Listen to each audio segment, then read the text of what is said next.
you a video about relative pronouns. I know you've already seen a tutorial on it and you've had some practice. However, sometimes they can be a little confusing. So this will kind of give you a recap and it will also give you some practice. So grab a pencil, grab a scratch sheet of paper, and be ready to pause it when I tell you to pause it, okay? Here we go.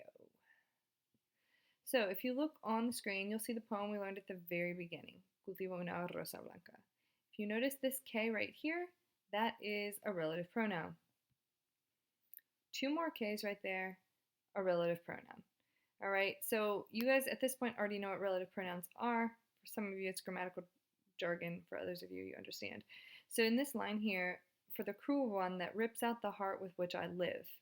In English, we might say, rips out the heart that I live with. You can't put a preposition at the end of a phrase or a clause or a sentence in Spanish. Even though technically you can't do it in English, it's socially acceptable. People do it a lot. It doesn't sound wrong to many people. Spanish is not that way. So you've already seen some relative pronouns. You've already used some relative pronouns. You probably just didn't know that that's what they were called. Relative pronouns are not my favorite thing to teach. They seem kind of boring. But let's just recap what they are, okay? Oftentimes what they'll do is they'll combine two sentences into one to avoid redundancy. So for example, if I wanted to say, let's use that for an example. The dog that Professor Fulmer has is Gus. Gus is on her bed.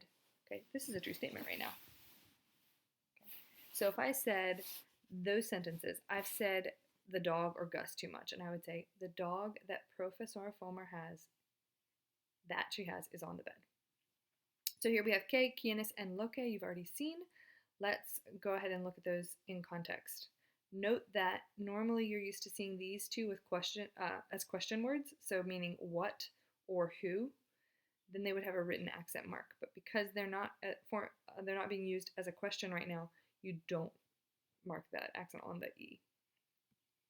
All right, so look at this. This is kind of an example of what I said about avoiding redundancy. My parents gifted me a vacuum cleaner. The vacuum cleaner works well. I've said vacuum twice when I could simply just say, here, the vacuum cleaner that my parents gave me works well. Lourdes is very smart. Lourdes studies Spanish. We can combine that into one using a little relative pronoun quien and say Lourdes, who studies Spanish, is very smart. Okay. K is one of the most frequently used. You've heard this a lot. Okay. Where is the coffee pot that I bought? The professor that teaches Spanish is named Kara Fulmer. So here it's your turn to practice. We've got this lovely dog here in the kitchen.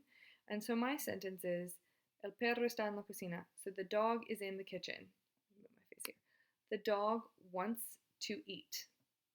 I want you to pause it here in just a second, and I want you to combine both of those sentences into one using a relative pronoun.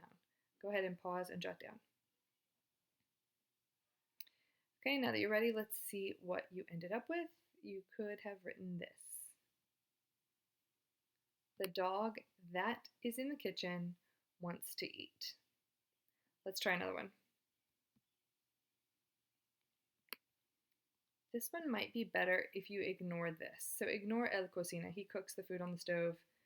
The food burns. Let's just ignore this and say the food, hay comida en la estufa. La comida quema. Go ahead and pause it. Now when you're ready to try it again, I should have put the answer on here, but I realized I forgot to. So your answer could be, la comida en la estufa, hay comida en la estufa que quema. If we wanted to leave it as is, I could say, él cocina la comida en la estufa que quema. He cooks the food on the stove that burns. All right, and one more for you to try. The cat cleans the room. The cat vacuums. Combine that into one sentence for me. Go ahead and pause. And your answer, again, I don't know why my answers aren't coming up, but I can just tell you. El gato que limpia el dormitorio pasa la aspiradora. Your other option would be el gato limpia el dormitorio. Yeah, ignore that. The first one. To the cat that cleans the room, vacuums. Quien or quienes is your other option. You have three, que, quien, or quienes.